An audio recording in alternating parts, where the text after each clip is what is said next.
Hello dear brothers and sisters, welcome to Sahastra IAS. આશા રાખી રહ્યો છું કે આપ સૌ ભાઈ બહેનોની તૈયારી ખૂબ એટલે ખૂબ સરસ રીતે થઈ રહી હશે. આપ લોકો મન લગાવી ખુદની ક્ષમતાઓ પર વિશ્વાસ રાખી અને પોતાની તૈયારી કરી રહ્યા હશો. વિદ્યાર્થી મિત્રો, આપણે ભારત સરકારની એક યોજના ડિસ્કસ કરી રહ્યા છીએ કે જેના અંતર્ગત હિટ એન્ડ રન મોટર એક્સિડન્ટમાં કોઈ વ્યક્તિનું અવસાન થાય અથવા તો વ્યક્તિને ગંભીર ઈજા થાય ત્યારે વળતર આપવામાં આવે છે. કેટલું વળતર આપવામાં આવે છે? તો સેક્શન 161 ની જોગવાઈ મુજબ હિટ એન્ડ રન મોટર એક્સિડન્ટમાં જો કોઈ વ્યક્તિનું અવસાન થાય તો જેનું અવસાન થયું છે એના જે લીગલ હેર કહી શકાય, કાનૂની વારસદારો કહી શકાય, એમને 2 લાખ રૂપિયાનું વળતર મળે છે. અને યસ, ગંભીર ઈજા થઈ હોય તો હવે વ્યક્તિને ₹50,000નું ફિક્સ વળતર મળે છે. અને એ સિવાય જો કેન્દ્ર સરકાર ઊંચી રકમ નક્કી કરે તો એ મુજબ વળતર મળશે. આપણે સેક્શન 161 પણ જોઈ ગયા છીએ. અને આ યોજનાને લઈ અને જે બેઝિક બાબત હતી, ખાસ કરીને મોટર વ્હીકલ એક્સિડન્ટ ફંડ હેઠળના 3 અલગ અલગ ખાતા, account for insured vehicle, account for uninsured vehicle or hit and run motor accident, અને third hit and run compensation account, in detail discuss કરી રહ્યા છીએ. જે લોકોએ લેક્ચર 1 ન જોયો હોય, ક્લિયર છે, જોઈ લેજો, પછી જ આમાં આગળ વધજો. લેક્ચર 1 ની અંદર આપણે 2 સમિતિ વિશે થોડી વાત કરેલી હતી. ડેફિનેશન કંઈક આવી હતી જ્યારે પેરેગ્રાફ 2 માં, ત્યારે એક હતી સ્ટેન્ડિંગ કમિટી અને બીજી હતી ડિસ્ટ્રિક્ટ લેવલ કમિટી. તો હવે આ જ સમિતિઓ જે છે એને અનુલક્ષીને વાત કરવાની છે. બે સમિતિની એમ કહેવાય ને કે ફ્રેમવર્ક કહીએ તો કોમન જ રહેવાનું છે. What I mean to say is કે આપણે 2 સમિતિ તો ડિસ્કસ કરવાના છીએ. એક છે સ્ટેન્ડિંગ કમિટી, સ્થાયી સમિતિ. મેં કીધું હતું કેન્દ્ર સરકારના લેવલ ઉપર હોય, આવું કંઈક કીધું હતું. સૌથી લાસ્ટ ડેફિનેશન હતી. અને એક હતી ડિસ્ટ્રિક્ટ લેવલ કમિટી, જિલ્લા સ્તરની સમિતિ, લેવલ કમિટી. ઓકે, તો હવે આ બંને સમિતિઓને લઈ અને આ લેક્ચરમાં આપણે ડિસ્કશન કરવાનું છે. અને શું ડિસ્કસ કરીશું? બેયનું બધું કોમન જ રહેવાનું છે. બંનેની સંરચનાની વાત કરીશું, કમ્પોઝિશન, કે ભાઈ એ સમિતિમાં કોણ કોણ હોય, કોણ અધ્યક્ષ હોય, કોણ સભ્યો હોય, કોણ સભ્ય સચિવ હોય, તો એને કહેવાય કમ્પોઝિશન, સંરચના. પછી તો કે યસ, એની મીટિંગ મળે તો મીટિંગ ક્યાં મળશે, કયા સ્થળ ઉપર મળશે, કોણ નક્કી કરશે, ક્લિયર છે. મીટિંગ હોય તો એ મીટિંગની નોટિસ આપવાની થાય તો કોણ આપશે, કેટલા સમય અગાઉ આપવી પડશે, એ બધી વાત. પછી એની કામગીરી શું હશે? સ્ટેન્ડિંગ કમિટી છે, એના ફંક્શન શું હશે, એની કામગીરી શું હશે? ડિસ્ટ્રિક્ટ લેવલની કમિટી છે, એની કામગીરી શું હશે, ફંક્શન શું હશે, એ વાત કરીશું. પછી એ મીટિંગમાં જે નિર્ણયો લેવાય છે તો નિર્ણયો કઈ રીતે લેવામાં આવશે, યસ, એ બધી વાત કરીશું. અને સ્ટેપ બાય સ્ટેપ કંઈક નાનું મોટું છે એ જોવાનું છે. પણ બેઝિક ફ્રેમવર્ક તો સેમ જ રહેશે. પેલા સ્ટેન્ડિંગ કમિટીને લઈ એની સંરચના, એની કામગીરી, એની મીટિંગ, ક્લિયર છે, એ બધું જોઈશું. પછી સેમ વસ્તુ ડિસ્ટ્રિક્ટ લેવલ કમિટીમાં જોઈશું કે ભાઈ એની સંરચના શું છે, એની કામગીરી શું છે, એની મીટિંગ કઈ રીતે થાય, એમાં નિર્ણયો કઈ રીતે લેવામાં આવે, એનો કોરમ કેટલો રહેશે, ગણપૂર્તિ. ક્લિયર છે? યસ. તો ચલો લેટ્સ બિગિન ધ શો. બહુ એટલે બહુ પપલું લેક્ચર છે, સાવ એટલે સાવ પપલું લેક્ચર છે. ક્લિયર છે? જેમ કહી શકાય કે અલ્ટિમેટ મેં તમને કીધું છું ને કે લિંક ક્યાં નીકળવાની, લેક્ચર 1 અને લેક્ચર 3 ની અંદર ખાસ આપણે ધ્યાન રાખવું પડશે. આ લેક્ચર તો બહુ એટલે બહુ ઈઝી બની જવાનો છે. તો પહેલા શરૂઆત કરીએ. ક્લિયર છે? પેરેગ્રાફ 3 અથવા તો આપણે જેને સેક્શન કહીએ છીએ, પણ આ સ્કીમ છે, અહીંયા સેક્શન ન બોલાય, માટે અહીંયા પેરેગ્રાફ બોલીએ છીએ. તો પેરેગ્રાફ 3 કેની વાત કરે છે? તો એ સ્ટેન્ડિંગ કમિટીની વાત કરે છે, સ્થાયી સમિતિ. અને એમાંય ક્લિયર છે, સબ પેરેગ્રાફ 1 વાત કરે છે એ સ્થાયી સમિતિની સંરચનાની વાત કરે છે. સ્થાયી સમિતિ. ઓકે. અને સબ પેરેગ્રાફ 1 માં શેની વાત કરી છે? સ્થાયી સમિતિની સંરચના શું હોય. અને યસ, અહીંયા વિધાનવાળા એમસીક્યુઝ આવી શકે. શું છે? તો એની સંરચના શું રહેશે? ઇન શોર્ટ, કોણ એના અધ્યક્ષ રહેશે, કોણ એમાં સભ્ય રહેશે, કોણ સભ્ય સચિવ રહેશે. તો સિમ્પલ ક્વેશ્ચન એવો પૂછી શકે વિધાનવાળો કે નીચે પૈકીના કયા કયા વ્યક્તિઓ સ્ટેન્ડિંગ કમિટીમાં સભ્ય હોય છે અથવા સભ્ય હોતા નથી. તો પહેલા વાત કરીશું એના ચેરપર્સનની, એના અધ્યક્ષની. અધ્યક્ષ. તો કે એના અધ્યક્ષ કોણ હોય છે? તો સિમ્પલી એવું કીધું છે કે ministry of road transport and highway, કેન્દ્ર સરકારનું જે સડક પરિવહન અને હાઈવે મંત્રાલય છે, એના ઓછામાં ઓછા જોઈન્ટ સેક્રેટરી રેન્કના કોઈ અધિકારી છે. ક્લિયર છે? An officer not below the rank of joint secretary. Ministry of road transport and highway, મેં ટૂંકમાં લખ્યું છે. Okay, yes. તો કે કેન્દ્ર સરકારનું જે ગડકરી સાહેબ જેના મંત્રી છે, યસ, એ મંત્રાલયના મિનિમમ જોઈન્ટ સેક્રેટરી, મિનિમમ સંયુક્ત સચિવ રેન્કના જે અધિકારી છે, યસ, એ આ સ્ટેન્ડિંગ કમિટીના ચેરમેન રહેશે. ઓકે, પછી સભ્યોની વાત કરીએ તો કોણ કોણ એમાં સભ્ય આવશે, ક્લિયર છે. તો એક તો મિનિસ્ટ્રી ઓફ ફાઇનાન્સ છે. મિનિસ્ટ્રી ઓફ ફાઇનાન્સ હેઠળ 6 વિભાગ આવે છે. Department of economic affairs, department of revenue, department of expenditure, department of financial services, department of investment and public asset management, અને છઠ્ઠો વિભાગ જે 2021માં એડ થયેલો હતો, રિશફલિંગ, કેબિનેટ રિશફલિંગ થયું ત્યારે, ડિપાર્ટમેન્ટ ઓફ પબ્લિક એન્ટરપ્રાઇઝીસ. તો નાણાં મંત્રાલયના અહીંયા 2 વિભાગનો ઉલ્લેખ આવે છે. કેન્દ્ર સરકારનું જે નાણાં મંત્રાલય છે, નિર્મલા તાઈ વાળું, ક્લિયર છે, એ નાણાં મંત્રાલયના, ક્લિયર છે, 2 વિભાગ છે. જુઓ, એક છે ડિપાર્ટમેન્ટ ઓફ ફાઇનાન્શિયલ સર્વિસ, નાણાકીય સેવાઓનો વિભાગ. તો કે નાણાં મંત્રાલયનો જે નાણાકીય સેવાઓનો વિભાગ છે એના ઓછામાં ઓછા જોઈન્ટ સેક્રેટરી રેન્કના કોઈ વ્યક્તિ છે, યસ, એ આ સ્ટેન્ડિંગ કમિટીમાં સભ્ય હોવા જોઈએ. એ જ રીતે નાણાં મંત્રાલયનો બીજો વિભાગ છે ડિપાર્ટમેન્ટ ઓફ એક્સપેન્ડિચર, ખર્ચ વિભાગ. તો આ ખર્ચ વિભાગના પણ મિનિમમ જોઈન્ટ સેક્રેટરી, મિનિમમ સંયુક્ત સચિવ રેન્કના પદ પરના અધિકારી છે એ આમાં સભ્ય હશે. હવે તમને બધાને એમ થાય જોઈન્ટ સેક્રેટરી એક આઈએએસ નોકરીમાં લાગે ને, એ 18 વર્ષ પછી જોઈન્ટ સેક્રેટરી બને. બરાબર છે. જોઈન્ટ સેક્રેટરીનો પાવર શું હોય, બરાબર છે, કે જોઈન્ટ સેક્રેટરી, માનો કે ગુજરાતના કોઈ જિલ્લામાં કોઈ પણ ભારત સરકારના કોઈ પણ મંત્રાલયના જોઈન્ટ સેક્રેટરી તમારા જિલ્લામાં આવે ને, એટલે કલેક્ટર એમને માટે પાણી લઈને જાય. એ હદ સુધીની એ લેવલ પરના વ્યક્તિ હોય, બરાબર છે. માનો કે નાણાં મંત્રાલયનો ડિપાર્ટમેન્ટ છે ડિપાર્ટમેન્ટ ઓફ ફાઇનાન્શિયલ સર્વિસ. હવે ફાઇનાન્શિયલ સર્વિસીસમાં શું આવે, તો કે નાણાં મંત્રાલયના આ વિભાગમાં દેશમાં જેટલી પણ બેંકો છે એ બેંકો આવી જાય, પેન્શન કંપનીઓ આવી જાય, વીમા કંપનીઓ આવી જાય, પછી આ શેર બજાર ને બોન્ડ ને આ બધું એમાં આવી જાય નાણાકીય સેવાઓમાં. ક્લિયર છે. હવે એક એના સેક્રેટરી હોય, સેક્રેટરીની નીચે આવે એડિશનલ સેક્રેટરી, અધિક સચિવ. અધિક સચિવના નીચે આવે, ક્લિયર છે, જોઈન્ટ સેક્રેટરી. તો હવે માનો કે એક પદ છે, જોઈન્ટ સેક્રેટરી બહુ બધા હોય એક જ મિનિસ્ટ્રીમાં, સેક્રેટરી એક હોય, એડિશનલ સેક્રેટરી એક અથવા 2 હોય, જોઈન્ટ સેક્રેટરી બહુ બધા હોય. માનો કે હવે એમ કે જોઈન્ટ સેક્રેટરી બેન્કિંગ, દેશમાં જેટલી બી બેંકો છે એ બધી બેંકો એ વ્યક્તિની નીચે આવે. મતલબ એ બેંક, જાહેર ક્ષેત્રની બેંક લઈ લો, ખાનગી ક્ષેત્રની બેંક લઈ લો, કોઈ બી બેંક, કોઓપરેટિવ બેંક, બધી બેંકો છે, ક્લિયર છે, એ જોઈન્ટ સેક્રેટરી બેન્કિંગના હેઠળ આવે. એટલે જોઈન્ટ સેક્રેટરી બેન્કિંગ ખાલી એવું કહે કે ભાઈ મારા ઓળખીતાને કોકને બેંક ખાતું ખોલાવવાનું છે, એટલે આસપાસની જે એરિયાનો બેંક મેનેજર હોય ને, એ એમની ઘરે ખાતાના ડોક્યુમેન્ટ, મતલબ જે કંઈ પણ ડોક્યુમેન્ટ છે એ લઈ જાય, મીઠાઈનું બોક્સ એ લઈ જાય, સર લો તમે એકાઉન્ટ ખોલાવ્યું, અમે મીઠાઈ ખવડાવીએ. એટલે જોઈન્ટ સેક્રેટરી, કોઈ એવું ના સમજતા joint secretary is a extremely powerful post. આજે આઈએએસ તમે બની જાઓ, નોકરી લાગો, બરાબર છે, એટલે 18 વર્ષ પછી તમે જોઈન્ટ સેક્રેટરીના રેન્ક ઉપર આવો. That is a very big thing, બરાબર છે. એટલે કોઈને એવું ના થાય કે joint secretary very big post. Vikas Divyakirti sir બહુ સરસ એમના વિશે વાત કરે છે, જોજો, મજા આવશે. તો અધ્યક્ષ કોણ થયા, તો કે ministry of road transport and હાઈવેના મિનિમમ જોઈન્ટ સેક્રેટરી રેન્કના અધિકારી.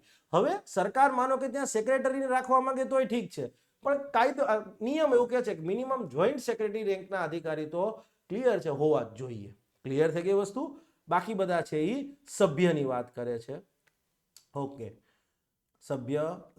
આ સિવાય હજી કોણ એમાં સભ્ય હોય છે, તો જનરલ ઇન્સ્યોરન્સ કાઉન્સિલ છે, એના સેક્રેટરી હોય એ પણ અહીંયા સ્થાયી સમિતિમાં સભ્ય હોય છે. જનરલ ઇન્સ્યોરન્સ કાઉન્સિલ શું છે, તો સિમ્પલી ભારતમાં જે વીમા કંપનીઓ છે, હવે વીમો લાઈફ ઇન્સ્યોરન્સ એ આવે અને નોન લાઈફ ઇન્સ્યોરન્સ એ આવે.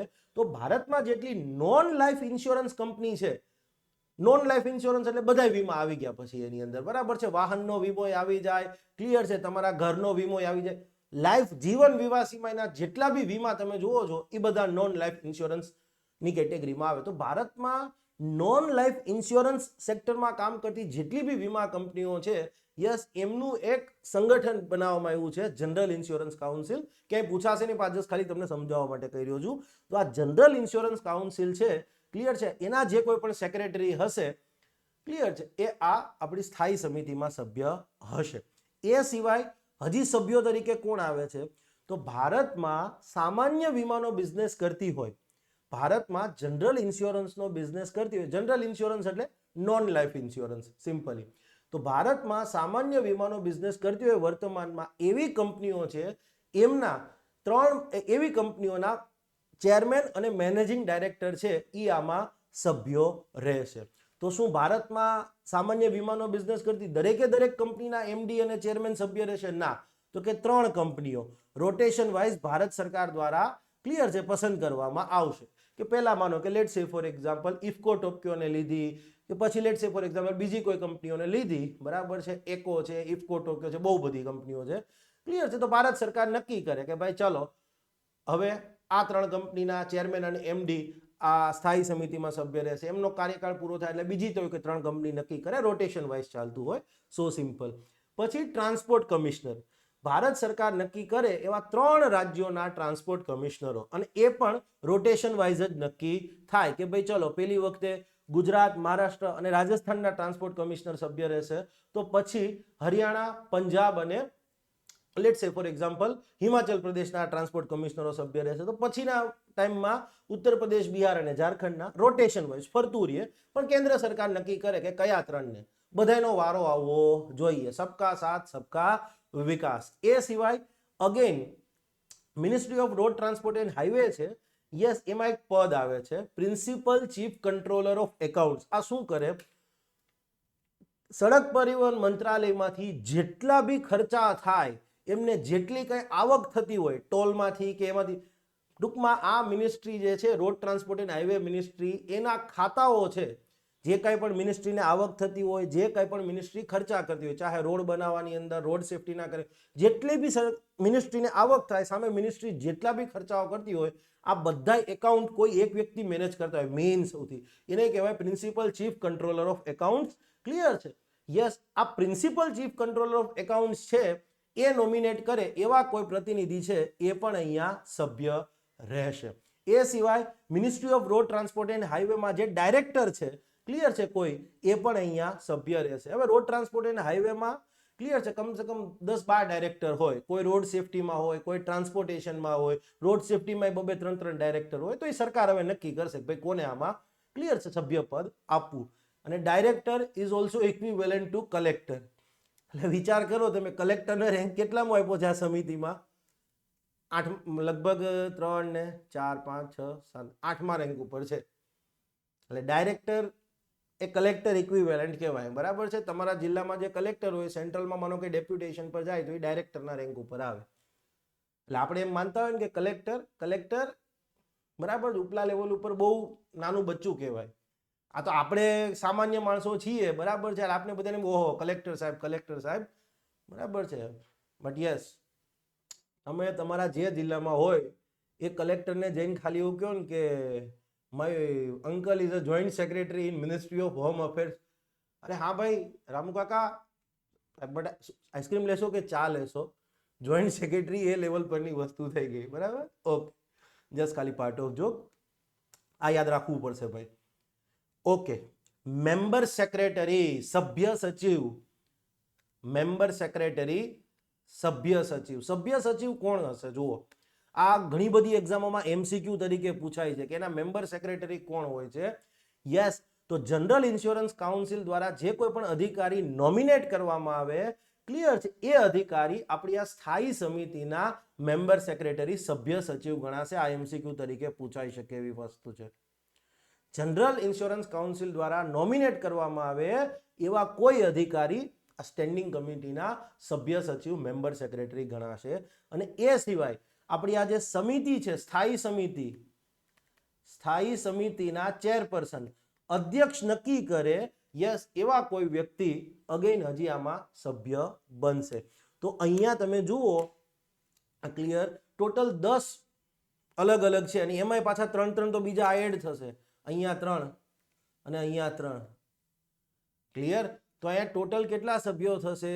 બરાબર છે, 1 2 3 4 ને 3 7 ને 3 10 ને 1 11 ને 1 12 1 13 ને 14 સભ્યો ટોટલ થાય છે. એક ને ઓલા 3. ક્લિયર છે? તો સ્થાયી સમિતિમાં કુલ સભ્યો કેટલા?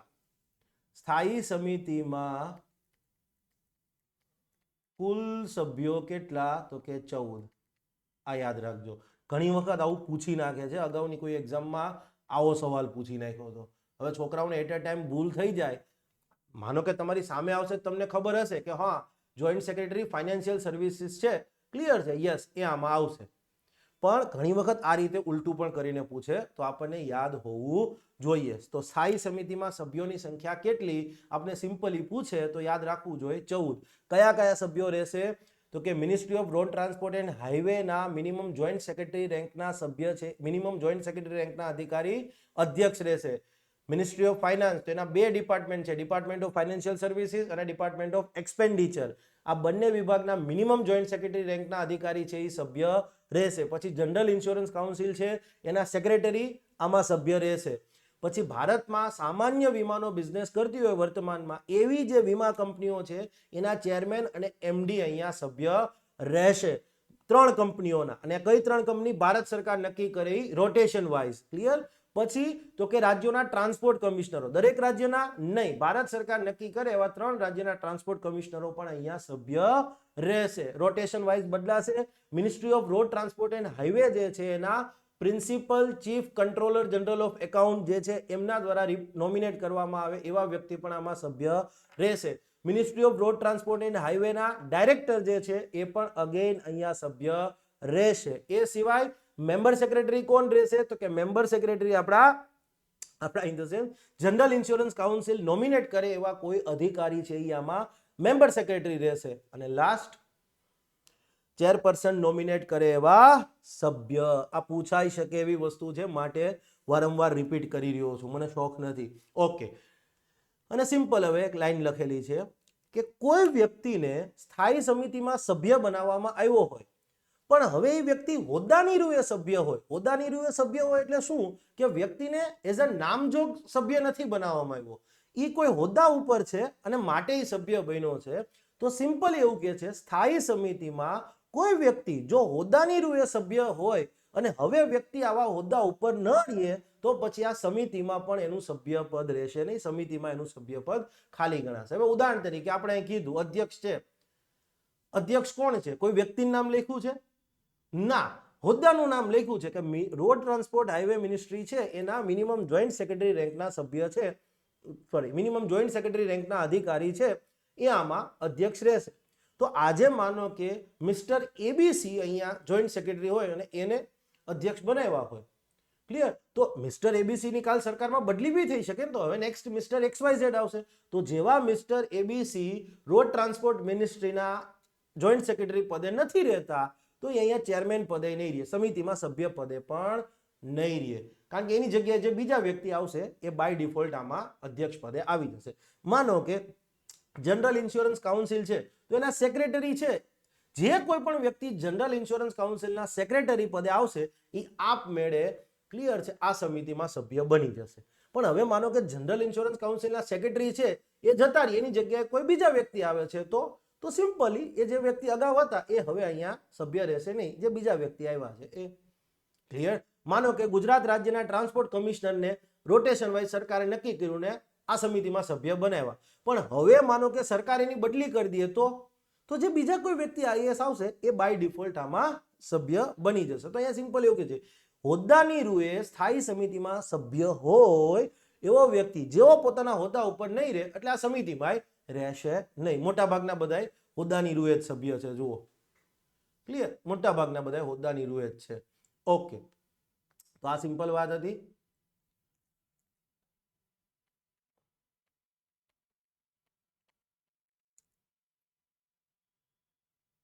ઓકે, નેક્સ્ટ છે remuneration of members of standing committee.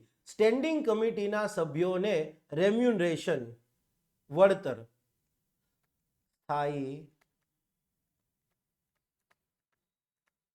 સમિતિના વળતર નહીં મહેનતાણું. હવે આ સ્થાયી સમિતિના સભ્યો છે, ક્લિયર છે, એ કામ કરે, બરાબર છે, આ યોજનાની અમલવારીને લગતી ઘણી બધી કામગીરીઓ કરશે, તો એને મહેનતાણું શું મળવું જોઈએ, તો યસ અહીંયા જોગવાઈ છે કે 1 રૂપિયો મહેનતાણું મળશે નહીં, કાંઈ પણ મહેનતાણું મળશે નહીં. યસ, પણ આવા સભ્યોને બીજું મળવાપાત્ર શું રહેશે, ટીએ અને ડીએ, પ્રવાસ ભથ્થું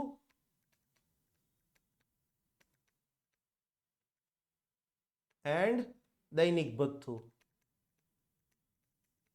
ક્લિયર છે? આ સમિતિની મીટિંગમાં જાય તો સ્વાભાવિક છે, મીટિંગ એટેન્ડ કરવા ગયા તો કંઈક ટિકિટ બિકિટ તો લાગે ને. જનરલ ઇન્સ્યોરન્સ કાઉન્સિલ છે એની ઓફિસ માનો કે બોમ્બેમાં છે, બોમ્બેમાં જ છે ફોર ધ ટાઈમ, ઓકે. હવે એના સેક્રેટરી આ સમિતિની મીટિંગ બોલાવી હોય તો દિલ્હી એને જવું તો પડે. હવે દિલ્હી જાય તો મફત એમને જાય, બરાબર છે. માનો કે બાય કાર જાય, બાય પ્લેન જાય તેની ટિકિટ, તો યસ એને પ્રવાસ ભથ્થું મળશે. ક્લિયર છે? યસ, સ્થાયી સમિતિના સભ્યોને મહેનતાણું તો 1 રૂપિયો પણ મળશે નહીં, પણ યસ એમને પ્રવાસ ભથ્થું અને દૈનિક ભથ્થું મળવા પાત્ર રહેશે. કેટલું પ્રવાસ ભથ્થું કેટલું દૈનિક ભથ્થું મળશે? તો એ જે હોદ્દા ઉપર છે એ હોદ્દા ઉપર એને જેટલું પ્રવાસ ભથ્થું મળતું હોય એ પ્રવાસ ભથ્થું મળવા પાત્ર છે. એ હોદ્દા ઉપર, જે હોદ્દા પર હોય એ હોદ્દા ઉપર એને જેટલું ડીએ મળતું હોય, ડેઇલી અલાઉન્સ, દૈનિક ભથ્થું, યસ એટલું દૈનિક ભથ્થું એમને મળવા પાત્ર રહેશે. અને યસ એની ચૂકવણી કોણ કરશે? આ બધાની ચૂકવણી તો કે સભ્ય, બરાબર છે, જેમાંથી પગાર મેળવતા હોય, પગાર મેળવતા હોય તેમાંથી, તે સ્ત્રોતમાંથી મળશે. સિમ્પલ, એકદમ સિમ્પલ. ક્લિયર? લેટ્સ સે ફોર એક્ઝામ્પલ આપણે કીધું કે લેટ્સ સે ફોર એક્ઝામ્પલ જનરલ ઇન્સ્યોરન્સ કાઉન્સિલના સેક્રેટરીની જ વાત કરી, અથવા તો ચલો હવે ટ્રાન્સપોર્ટ કમિશનરની, કે લેટ્સ સે ફોર એક્ઝામ્પલ ગુજરાત રાજ્ય, ગુજરાત, મહારાષ્ટ્ર અને રાજસ્થાનના ટ્રાન્સપોર્ટ કમિશનરોને આપણી આ સ્થાયી સમિતિમાં, ક્લિયર છે, રોટેશનના આધાર ઉપર ભારત સરકારે સભ્ય તરીકે નોમિનેટ કરી દીધા, નક્કી કરી દીધા. ઓકે, તો હવે જ્યારે આ સમિતિની મીટિંગ હશે ત્યારે એમને ગુજરાતથી, મહારાષ્ટ્રથી, રાજસ્થાનથી દિલ્હી જવું પડશે એટેન્ડ કરવા માટે. તો હવે એમને મહેનતાણું કાંઈ નહીં મળે, પણ હવે એ ટ્રાન્સપોર્ટ કમિશનરના હોદ્દા ઉપર છે તો એ હોદ્દા ઉપર એને જે પ્રવાસ ભથ્થું, દૈનિક ભથ્થું મળવા પાત્ર છે એ મળશે. એની ચૂકવણી કોણ કરશે? તો એનો પગાર કોણ આપે છે? ગુજરાતના અધિકારીને ગુજરાત સરકાર, મહારાષ્ટ્રના જે અધિકારી હશે ટ્રાન્સપોર્ટ કમિશનર એને મહારાષ્ટ્ર સરકાર, રાજસ્થાનના ટ્રાન્સપોર્ટ કમિશનર હશે તો રાજસ્થાનના સરકાર. તો યસ એનો પગાર જેમાંથી મળે છે એમાંથી જ આ પ્રવાસ ભથ્થું, દૈનિક ભથ્થું એમને મળવા પાત્ર રહેશે. Simple, okay. આ કોઈ પૂછવાનું નથી એટલું, પણ આ તો સમજાવવાનું કે જેથી એટ એ લાસ્ટ ટાઈમમાં તમને પેલું કંઈ ના થાય કે આ શું હશે. ઓકે, અહીંયા બી એક પહેલા જ કહી દઉં, સ્ટેન્ડિંગ કમિટીની સત્તાઓ અને કાર્યોની વાત કરે છે. સ્થાયી સમિતિની સત્તાઓ અને કાર્યો, અહીંયા વિધાનવાળા એમસીક્યુ આવી શકે, વિધાનવાળા એમસીક્યુઝ આવી શકે, પહેલા જ લખી દો. અને શેની વાત કરે છે? તો કે સ્થાયી સમિતિની, આપણે આ યોજના હેઠળ જે સ્થાયી સમિતિ છે એની સત્તાઓ અને કાર્યો, પાવર્સ, ફંક્શન્સ, એમના કાર્યો. હવે કેન્દ્ર સરકારની, કેન્દ્ર લેવલ ઉપરનું કામગીરી છે. હવે જેમ કલેક્ટર જિલ્લામાં ફિલ્ડમાં જાય એમાં બધાને ફિલ્ડમાં ન જવાનું હોય, બરાબર છે. કલેક્ટર સુધી જ તમે ફિલ્ડમાં જાઓ, બરાબર છે. તમારી કલેક્ટર તરીકેની સર્વિસ, આઈએએસ તરીકેની સર્વિસ જનરલી 14-15 વર્ષની થઈ જાય પછી તમે જનરલી રાજ્યના કેપિટલમાં અથવા તો સેન્ટ્રલ ડેપ્યુટેશન ઉપર જ જાઓ. પછી તમારે ફાઇલો વાંચી અને એનાલિસિસ કરી અને બધું બીજું આગળ રિપોર્ટ તૈયાર કરવાનો હોય, પછી એટલું બધું ના હોય. તો અહીંયા પણ એવું જ છે કે આ સ્ટેન્ડિંગ કમિટી છે એનું મોર ઓર લેસ કામ શું હશે કે જે કંઈ પણ રિપોર્ટ એમની પાસે આવે એ રિપોર્ટનો એને અભ્યાસ કરવાનો, ક્લિયર છે ને, અભ્યાસના આધારે પછી આગળ સરકારને કંઈક જે કહેવાનું હોય એ કહેવાનું. માનો કે નીચલા લેવલ ઉપર કોઈ સહાય, માર્ગદર્શનની જરૂરિયાત હોય તો એ સહાય આપશે. ઓકે, તો પહેલું એનું કામ શું છે? Periodically review the working of this scheme, કે ભાઈ આ યોજના જે લાગુ થયેલી છે, આ યોજના હેઠળ જે કામગીરી થાય છે એની સમયાંતરે સમીક્ષા કરવી કે ભાઈ ક્યાંય મુશ્કેલી નથી આવી રહી ને, મુશ્કેલી આવી રહી, શું મુશ્કેલી આવી રહી છે, એને કઈ રીતે નિવારણ લાવી શકાય, તો એની સમીક્ષા કરવાની વાત છે. પછી તો કે જનરલ ઇન્સ્યોરન્સ કાઉન્સિલ દ્વારા જે રિપોર્ટ એને આપવામાં આવ્યો હોય, યસ આ નિયમમાં, આ યોજનામાં જોગવાઈ છે, સૌથી લાસ્ટ પેરેગ્રાફમાં જોશો ને તો એવું લખ્યું છે કે આ યોજનાની અમલવારીનો આખો એક એન્યુઅલ રિપોર્ટ તૈયાર કરવાનો થશે જનરલ ઇન્સ્યોરન્સ કાઉન્સિલે, અને જનરલ ઇન્સ્યોરન્સ કાઉન્સિલ છે આવો રિપોર્ટ આ સ્ટેન્ડિંગ કમિટીને મોકલશે. તો યસ, જનરલ ઇન્સ્યોરન્સ કાઉન્સિલે જે એન્યુઅલ રિપોર્ટ આવ્યો હશે એને વિચારણા હેઠળ લેશે, એને કન્સિડરેશનમાં લેશે. યસ, અને એ રિપોર્ટને બધું ધ્યાનમાં રાખશે. પછી યોજનાની અમલવારીમાં કાંઈ પણ બીજા સ્ટેપ લેવાવા જોઈએ તો એ સ્ટેપ વિશે એમને આગળ ક્લિયર છે એક પ્રકારે નિર્દેશ આપશે કે ભાઈ આવું આવું તમે કરો, આ પ્રકારે તમારે ન કરવું જોઈએ. That's why. ઓકે, પછી તો કે આપણે હજી એક બીજી સમિતિ આવે છે ડિસ્ટ્રિક્ટ લેવલ કમિટી, જિલ્લા કક્ષાની સમિતિ. તો જિલ્લા કક્ષાની સમિતિએ દર 3 મહિને, દર ક્વાર્ટરમાં, ક્લિયર છે, દર 3 મહિને ક્લિયર છે એક રિપોર્ટ તૈયાર કરવો પડશે, અને એ રિપોર્ટ એમને આ સ્ટેન્ડિંગ કમિટીને મોકલવો પડશે કે ભાઈ એમના જિલ્લામાં આ યોજના કયા પ્રકારે લાગુ થયેલી છે, કેટલી અરજીઓ આવી વળતર માટેની, કેટલી અરજીઓમાં વળતર આપવામાં આવ્યું, કેટલી અરજીઓ પેન્ડિંગ છે, આ અરજીઓ પેન્ડિંગ છે તો એના કારણો શું છે. તો જિલ્લા કક્ષાની સમિતિએ દર 3 મહિને આ યોજનાની અમલવારીને અનુલક્ષીને એમના જિલ્લામાં કેવી કામગીરી થઈ છે, ક્લિયર છે, યસ, એનો ક્લિયર છે કે અહેવાલ આપવો હોય, અને જિલ્લા સમિતિએ અહેવાલ આપ્યો હોય ને એમાં કોઈ મુશ્કેલી વિશે વાત કરી હોય, કોઈ મુદ્દાઓ રેઝ કર્યા હોય, ઇસ્યુ રેઝ કર્યા હોય તો એને વિચારણા હેઠળ લેશે.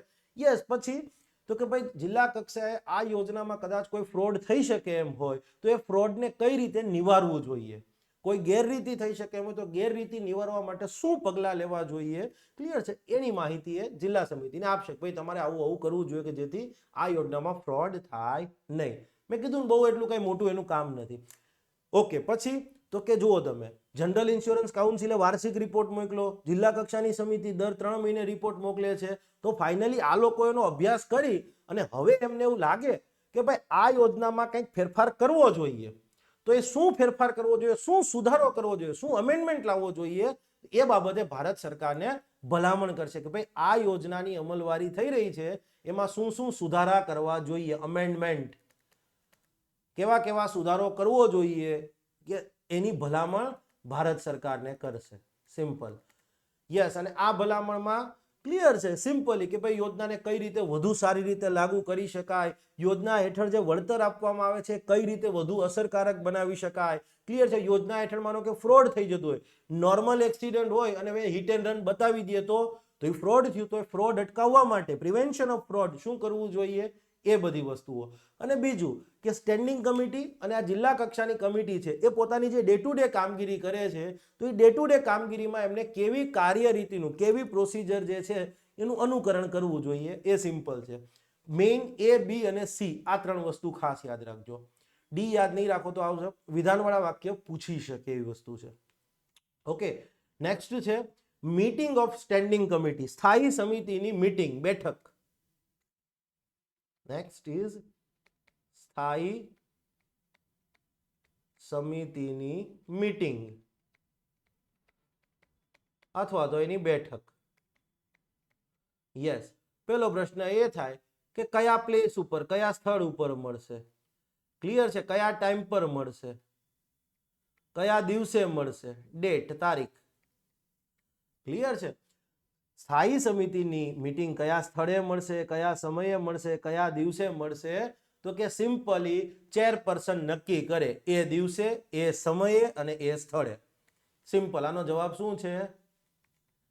ચેરપર્સન નક્કી કરે તેવા સ્થળે, તેવા ટાઈમ પર અને તેવા દિવસે સ્થાયી સમિતિની બેઠક મળશે. પણ બીજો એક MCQ પૂછાઈ શકે કે વર્ષ દરમિયાન સ્થાયી સમિતિની ઓછામાં ઓછી એક બેઠક તો બોલાવવી જ પડશે, બરાબર છે, મિનિમમ 1 મીટિંગ, મિનિમમ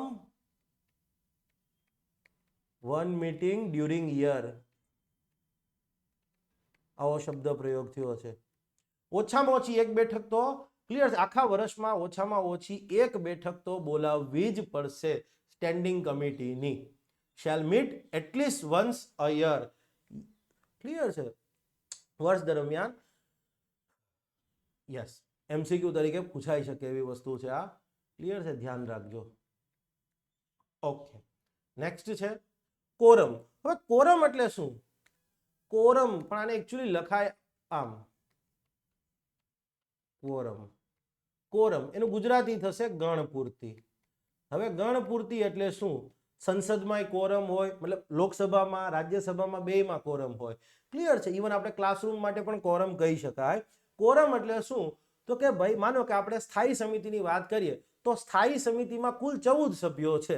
આપણે જોયું એમ સ્થાયી સમિતિમાં કુલ 14 સભ્યો છે. તો એવું કહે છે સ્થાયી સમિતિની મીટિંગ શરૂ કરવા માટે, ક્લિયર છે, સ્થાયી સમિતિની જે મીટિંગ છે એને ક્લિયર છે, ચલો ભાઈ ઇનિશિયેટ કરવા માટે ઓછામાં ઓછા કેટલા સભ્યો હાજર હોવા જોઈએ? તો એને કહીશું સ્થાયી સમિતિનો કોરમ.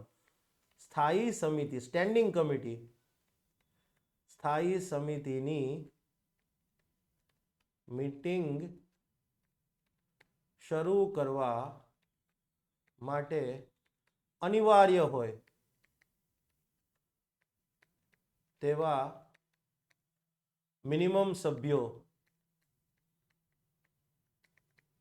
સંખ્યા 14 સભ્યો છે, પણ માનો કે હવે ચેરમેન એમ કહી દે કે ભાઈ આ દિવસે મીટિંગ બોલાવીશું, અને ચેરમેન નક્કી કરે કે ભાઈ આમાં કંઈક આમથી આમ કરવું છે, તો એ 4-5 જણા માનો કે 2 જણા ભેગા કરીને કહી દે કે ભાઈ આ ટાઈમે મીટિંગ બોલાવશું, કોઈ આવી નહીં શકે, અને પછી એ મીટિંગમાં નિર્ણય કરી નાખે કે હા ભાઈ ચલો આ બધું કરવામાં આવે છે. એવું ચાલે નહીં. માટે કોઈ પણ આવી સંસ્થા હોય, કોઈ બી સંસ્થા હોય, ક્લિયર છે, એમાં એક કોરમની જોગવાઈ હોય કે એ જે તે સંસ્થાન, એ જે તે સમિતિ છે એની મીટિંગ શરૂ કરવા માટે ઓછામાં ઓછા અમુક સભ્યો તો હાજર હોય. ઇવન લોકસભામાં આપણે છે કે લોકસભા અને રાજ્યસભાની મીટિંગ શરૂ કરવી હોય ને ઓછામાં ઓછા 110 સભ્યો જોઈએ. લોકસભામાં મિનિમમ 55 સભ્યો હોય, ક્લિયર છે, તો જ લોકસભાની કાર્યવાહી આગળ થાય છે, બાકી કાર્યવાહી સ્થગિત કરી દેવામાં આવે. તો યસ, અહીંયા કોરમ કેટલો રહેશે? સ્થાયી સમિતિની મીટિંગમાં શરૂ કરવા માટેનો કોરમ છે એ મિનિમમ 5 સભ્યોનો. મિનિમમ 5 સભ્યો. ઇન શોર્ટ, સ્થાયી સમિતિના 14 સભ્યો પૈકી મિનિમમ 5 સભ્યો આવે તો જ એની મીટિંગ જે છે યસ એ શરૂ થાય. હવે માનો કે સ્થાયી સમિતિની મીટિંગ બોલાવવામાં આવી, ચેરમેને નક્કી કર્યું એ સમયે એ સ્થળે ને એવા તારીખે મીટિંગ બોલાવવામાં આવી, ક્લિયર છે, ને માનો કે મીટિંગમાં 5 સભ્યો નથી થતા, ક્લિયર છે, 5 સભ્યો નથી થતા સમજવા માટે, તો હવે માનો કે 4 જ હાજર રહ્યા, બાકીના હાજર ન રહ્યા, તો હવે ચેરમેને આવી મીટિંગને, ક્લિયર છે, પહેલા તો બરાબર છે આગળ નહીં વધારી શકાય, મીટિંગ છે એને મોકૂફ કરવી પડશે કે ભાઈ ચલો આમાં કોરમ પર્યાપ્ત નથી, ગણપૂર્તિ પર્યાપ્ત નથી, હાજર જેટલા સભ્યો હોવા જોઈએ એટલા સભ્યો હાજર નથી, માટે આ મીટિંગને ક્લિયર છે મોકૂફ કરવામાં આવે છે. અને પછી એ પાછળના કોઈ દિવસે મિનિમમ 7 દિવસ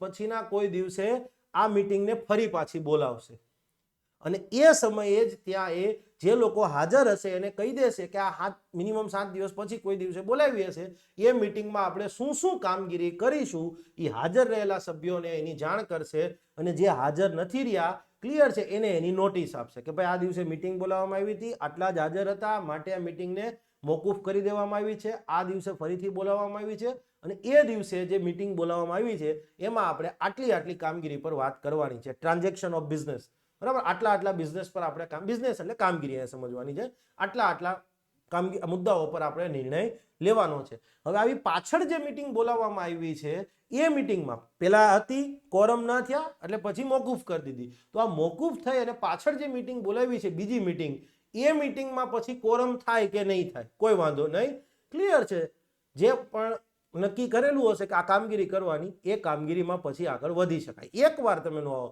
પછી એકવાર નો આવવાનું કીધું કે ભાઈ હવે આ દિવસે મીટિંગ બોલાવી છે તે દી પછી, તો કે તે દી ચાલશે, એવું વાત જે છે યસ એ અહીંયા કરવામાં આવી છે. મિનિમમ 5 સભ્યો મળી અને શું બનશે? કોરમ નોટ લેસ ધેન 5, 5 કરતા ઓછા નહીં, 5 અથવા 5 થી વધુ હોવા જોઈએ.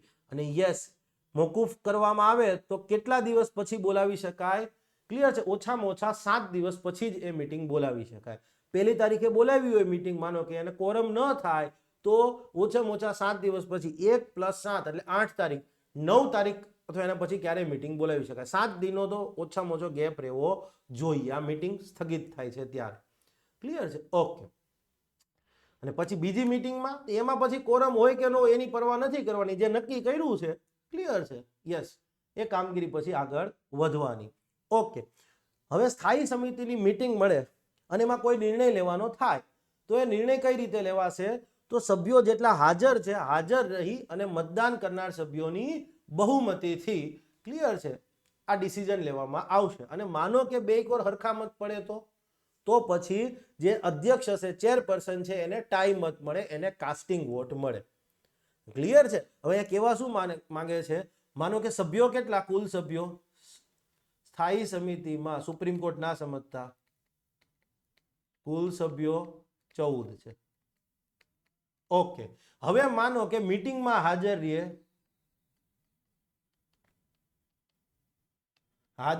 10 સભ્યો, પણ હવે માનો કે એમાંથી મીટિંગમાં હાજર રહીએ 12 જણા. Slip of tongue. મીટિંગમાં કુલ સભ્યો 14 છે, મીટિંગમાં હાજર રહીએ 12 જણા. અને હવે માનો કે મીટિંગમાં મતદાન કરે 10 જ જણા. ક્લિયર?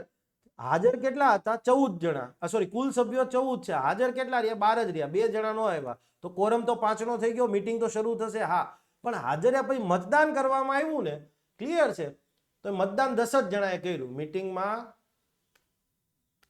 તો હવે તમે જુઓ, હાજર રહી અને મતદાન કરનારા કેટલા થયા? હાજર તો 12 હતા, પણ 2 જણાએ મતદાન ન કર્યું. હા, એવો કોઈ ફરજિયાત નથી મતદાન કરવું, બરાબર છે? એટલે એવું ના માનતા કે આવ્યા એટલે મતદાન કરવું જ પડે. હાજર રહ્યા પણ મતદાન ન કર્યું 2 જણાએ, તો અહીંયા મીટિંગમાં હાજરી પ્લસ મતદાન કેટલા લોકોએ કર્યું? તો કે 10 જણાએ. તો હવે મેજોરિટી કેટલી ગણાશે? 10/2 પ્લસ 1. 6 જણા માનો કે આ મીટિંગમાં કોઈ ડિસિઝન ઉપર આવી ગયા, ભલે સામે 12 જણા હાજર હતા, કોઈ ફરક નથી પડતો. હાજર રહી અને મતદાન કરવું જરૂરી છે. હાજર રહીને મતદાન કરે એની બહુમતી. માનો કે હાજર રહ્યા હોય, સમજવા માટે 14 હાજર રહ્યા હોય, પણ મતદાન માનો કે 6 જણા કરે, 6 જણા મત નથી નાખતા, 8 જણા મત નથી નાખતા, તો હવે મેજોરિટી 4 થઈ જશે. 6 હાજર 14 રહ્યા, બરાબર છે? મતદાન કર્યું 6 જણાએ, બાકી એ મતદાન ન કર્યું તો હવે મેજોરિટી 6/2 પ્લસ 1 થઈ જશે, 4 થઈ જશે. આ તો જસ્ટ સિમ્પલ છે. મોટા ભાગના લોકો GS માં ભણેલા જ હશે. ક્લિયર છે? ન ખ્યાલ હોય, બરાબર, તો જોઈ લેજો. ટાઈપ્સ ઓફ મેજોરિટી સર્ચ કરશો એટલે આજકાલ બહુ બધા લેક્ચર અવેલેબલ હશે. Okay, notice of meeting. હવે આપણે નક્કી કઈ ખ્યાલ, એક વસ્તુ તો આવી ગયો કે સ્થાયી સમિતિની મીટિંગ કયા પ્લેસ ઉપર, કયા ટાઈમ પર ને કઈ ડેટ ઉપર બોલાવવામાં આવશે. તો એ તો ચેરમેન નક્કી કરે ભાઈ, એ સમયે, એ તારીખે અને એ સ્થળે બોલાવવામાં આવશે. પણ યસ, સ્થાયી સમિતિના જે મેમ્બર સેક્રેટરી છે એને સ્થાયી સમિતિના દરેક સભ્યોને નોટિસ આપવી પડશે કે ચેરપર્સને આ તારીખે, આ સમયે, આ સ્થળે સ્થાયી સમિતિની મીટિંગ બોલાવેલી છે. અને એ મીટિંગની નોટિસ ઓછામાં ઓછા 7 દિવસ અગાઉ, આવી નોટિસ આપવી પડશે. અને જ્યારે એ મીટિંગની નોટિસ આપે ત્યારે એને બાકીના સભ્યોને એ મીટિંગમાં કયા મુદ્દા પર કામગીરી કરવાની છે, યસ, લિસ્ટ ઓફ બિઝનેસ પણ મોકલવું પડશે કે આ મીટિંગ બોલાવવામાં આવી છે અને આ મીટિંગમાં આટલા મુદ્દાઓ પર આપણે ડિસ્કશન કરવાનું છે, નિર્ણય લેવાનો છે. ક્લિયર થઈ ગઈ વસ્તુ? તો નોટિસ છે એ કોણ મોકલશે? સમય, વાર, મતલબ દિવસ, સમય અને સ્થળ ચેરપર્સન નક્કી કરશે. પણ એની નોટિસ બીજા સભ્યોને કોણ મોકલશે? Member secretary. ઓછામાં ઓછા 7 દિવસ અગાઉ નોટિસે મોકલવી પડે અને એ મીટિંગમાં શું કામગીરી કરવાની છે, ક્લિયર છે, એ પણ ક્લિયર છે લખીને મોકલવી પડે. અને મેમ્બર સેક્રેટરી કોણ હશે? ભૂલતા નહીં. કોણ હશે? GICA નોમિનેટ કરેલા અધિકારી. આ ભૂલતા નહીં.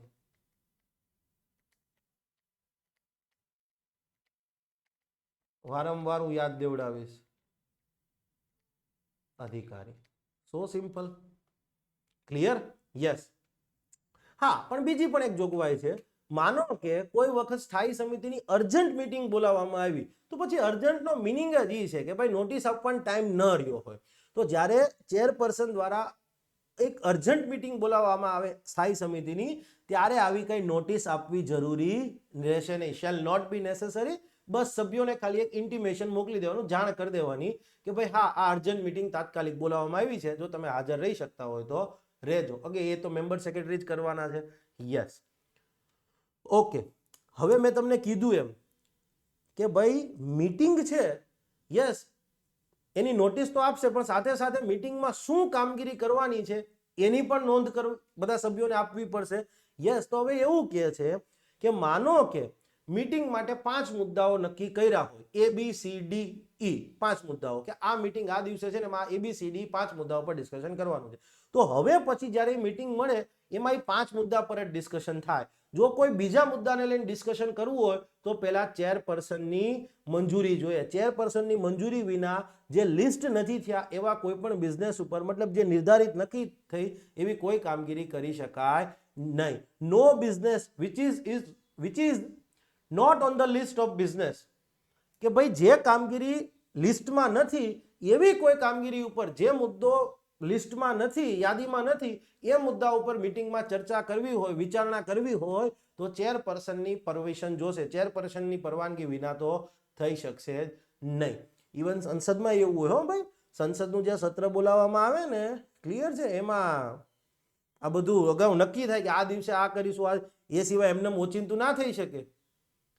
ક્લિયર? હા, પેલું વન નેશન વન ઇલેક્શન વાળું બિલ છે એ સોમવારે સંસદમાં આવવાનું છે. સરકારે વહેલા કહી દીધું છે કે ભાઈ હા આમ થવાનું છે. એમને સીધું ફાયરિંગ ના કરી કે હાલો ભાઈ આ કરીએ છીએ. ક્લિયર છે? યસ, ઓકે, ચાલો. માઇન્યુટ્સ ઓફ મીટિંગ, આને મિનિટ્સ નહીં કહેવાની હો, માઇન્યુટ્સ કહેવાની. માઇન્યુટ્સ એટલે વિગતો, મીટિંગમાં મીટિંગની વિગતો, મીટિંગની વિગતો.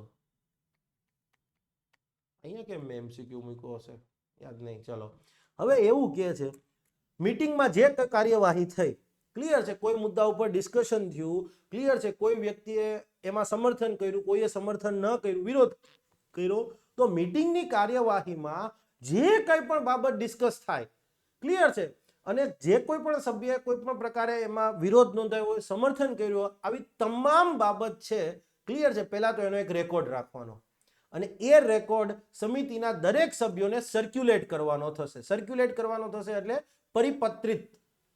પરિપત્રિત પરિપત્રિત એટલે શું?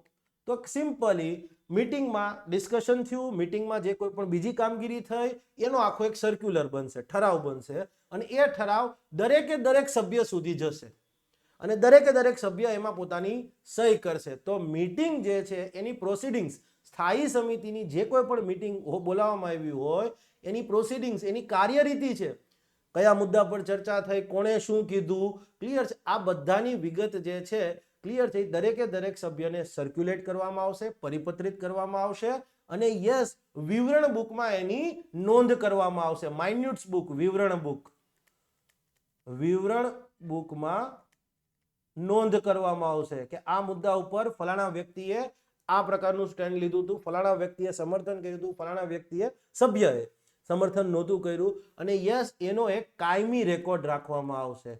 કાયમી રેકોર્ડ. ક્લિયર? અને યસ, આ જે કાર્યવાહીનો રેકોર્ડ છે એ દરેકે દરેક મીટિંગના કાર્યવાહીના રેકોર્ડ ઉપર ચેરપર્સને હસ્તાક્ષર કરવા પડશે. તો સ્થાયી સમિતિની મીટિંગમાં જે કોઈ પણ કાર્યવાહી થાય છે, કામગીરી થાય છે, ક્લિયર છે, એને દરેકે દરેક સભ્યો સુધી પરિપત્રિત કરવી પડશે, સર્ક્યુલેટ કરવી પડશે. યસ, એનો રેકોર્ડ છે એને વિવરણ બુકમાં નોંધ કરવો પડશે, અને ફાઇનલી જે કોઈ પણ આખું બનશે એની ઉપર ચેરપર્સને હસ્તાક્ષર કરવા પડશે. સો સિમ્પલ. ઓકે, હવે ઓકે, આગળ વધીએ એ પહેલા ભગવાનની દયાથી તમારા બધાના એક સારા આશીર્વાદ જ હું માનીશ. બરાબર છે? આજે કુદરતે એક્ટ, રૂલ્સ એન્ડ જજમેન્ટમાં તો સારી ફાવટ આવી દીધી છે. ચાહે આરટીઓ થી જ શરૂઆત થઈ હતી 2020માં, આરટીઓ થી શરૂઆત થઈ, ઈશોમાં ગયા, ઈશો પછી ટ્રાઇબલ ડેવલપમેન્ટ ઓફિસરની એક્ઝામમાં ગયા, ક્લિયર છે, અને એમાં ભગવાને એક્સ્ટ્રીમલી ગુડ સફળતા અપાવી, અને ફાઇનલી હવે આપણે જે ગુજરાત પોલ્યુશન કંટ્રોલ બોર્ડની આસિસ્ટન્ટ એન્વાયરમેન્ટલ એન્જિનિયરની જે AEE આવશે ભાઈ, આસિસ્ટન્ટ એન્વાયરમેન્ટલ એન્જિનિયર, એ પરીક્ષા છે, એમાં પણ એક્ટ એન્ડ રૂલ્સ, બહુ બધા એક્ટ એન્ડ રૂલ્સ આવ્યા છે, ક્લિયર છે. તો યસ, એમાં પણ આપણે હવે એક નવું વેન્ચર કરી રહ્યા છીએ. 25 થી 31 ડિસેમ્બરની વચ્ચે ક્લિયર છે આપણી આ આરટીઓ એઆઈએમવી નો કોર્સ છે એક રૂલ્સ એન્ડ જજમેન્ટનો અને જીપીસીબી નો જે એક્ટ એન્ડ રૂલ્સ નો કોર્સ છે ક્લિયર છે એમાં એક ડિસ્કાઉન્ટ જે છે એ રન થવાનું છે. આરટીઓ નો કોર્સ છે એની અત્યારે પ્રાઇસ 6000 હશે. ક્લિયર છે આ 7 દિવસ માટે 25 તારીખથી લઈ અને 31 તારીખ સુધી 7 દિવસ માટે એ તમને 4000 માં મળશે. ક્લિયર છે ને જીપીસીબી નો કોર્સ જે છે એ 31 ડિસેમ્બર સુધી ક્લિયર છે તમને 3000 માં મળશે. અત્યારે પણ 3000 માં મળે છે કારણ કે 1લી તારીખથી પછી આપણે કોર્સ શરૂ કરવાના છીએ. ઓકે, જે લોકો નવા છે એમને કહી દઉં કે 2021માં જે આઈએમવી ની પરીક્ષા હતી ક્લિયર છે એમાં 75 માર્ક્સના ક્વેશ્ચનમાંથી 58 આપણામાંથી કવર થઈ ચૂકેલા હતા. હું એમ નથી કહેતો મારામાંથી પૂછાય છે, પણ જીપીએસસી જે લેવલ પર એક્સપેક્ટ કરે છે એ લેવલ પર તો હું ભણાવું છું. એઆઈએમવી ની પરીક્ષા હતી એમાં 75 માંથી 62 માર્ક્સનું આપણામાંથી કવર હતું. અને હું આ ખાલી જસ્ટ બોલી નથી રહ્યો, તમને ડિસ્ક્રિપ્શન બોક્સમાં એની લિંક મળી જશે, પ્રૂફ જોઈ લેજો અને સર્ક્યુલેટ કરજો. આઈએસએચઓ 2023માં લેવાણી ક્લિયર છે એમાં ડેપ્યુટી ડાયરેક્ટરની પરીક્ષા હતી, ક્લાસ 1 હતી, એમાં 93 માંથી 89 માર્ક્સના ક્વેશ્ચન કવર થયા હતા. અને યસ આઈએસએચઓ 2000 ઇન્ડસ્ટ્રીયલ સેફ્ટી અને હેલ્થ ઓફિસર ક્લાસ 2 એમાં 100 માંથી 95 ક્વેશ્ચન કવર થઈ ગયા હતા. પ્રૂફ સાથે મેં મૂક્યું છે, ડિસ્ક્રિપ્શન બોક્સમાં લિંક આપી છે. ક્લિયર છે યસ. અને આમ છતાં પણ ગુજરાતમાં કોઈ એટલે કોઈ સંસ્થા એવી નથી કે જે એવું કહે કે અમારો કોર્સ પરચેસ કર્યો, છોકરો 48 કલાક 2 દિવસમાં એને ખબર પડી જ જાય, જીપીએસસી વાળો હોય તો. કારણ કે હું તો જીપીએસસીમાં જ ભણાવું છું, બીજામાં નથી ભણાવતો. ક્લિયર છે બીજી કોઈ એક્ઝામમાં તો 48 કલાકમાં એને ખબર પડી જાય કે ભાઈ હા આ કોર્સ મને ફાવશે કે નહીં. જો એને નથી ફાવતો અને એ અમને જાણ કરશે કે સર મને આ કોર્સ નથી ફાવ્યો તમારો, મારે રિફંડ જોઈએ છે, એટલે અમે એક જ સવાલ પૂછીએ છીએ, બીજો કોઈ જ સવાલ નહીં. ભાઈ તમારા બેંક એકાઉન્ટની ડિટેલ શું છે વોટ્સઅપ કરી દો, તમને રિફંડ મળી જશે. કોર્સનું એક્સેસ અમે પછી હટાવી લઈશું. રિફંડ થાય પછી જ કોર્સનું એક્સેસ હટાવીએ છીએ. ક્લિયર છે. અને બાકી લોકો જે હશે કોમ્પિટિટર્સ, માનો કે આરટીઓ ની વાત કરીએ આપણે તો બીજા બધાએ 50-60 કલાકમાં પૂરું કરી દેતા હશે. હું એ કરવા વાળો નથી, હું 130 કલાક પ્લસનું કન્ટેન્ટ આપું છું. એટલા માટે ધીરજ સાથે, કારણ કે આજે 130 કલાક ઇન્વેસ્ટ કરશો ને છેલ્લા દિવસે 6 કલાકમાં પૂરું થઈ જવું જોઈએ. ઈસો વાળા છોકરાઓને ખબર છે, પ્રૂફ હશે એમને પૂછી લેજો. ક્લિયર. અને આરટીઓ ની એક્ઝામની વાત કરીએ અગાઉની આઈએમવી ની અને એઆઈએમવી, તો બે એક્ઝામના ટોપર મારા સ્ટુડન્ટ હતા, વિવેક પટેલ અને કુલદીપ ચૌધરી. બરાબર છે. એના પણ પ્રૂફ મેં અગાઉના વિડીયોમાં આપી દીધા છે એમની ચેટ સાથેના. અને પૂછી લેજો ક્યાંય મળે તો.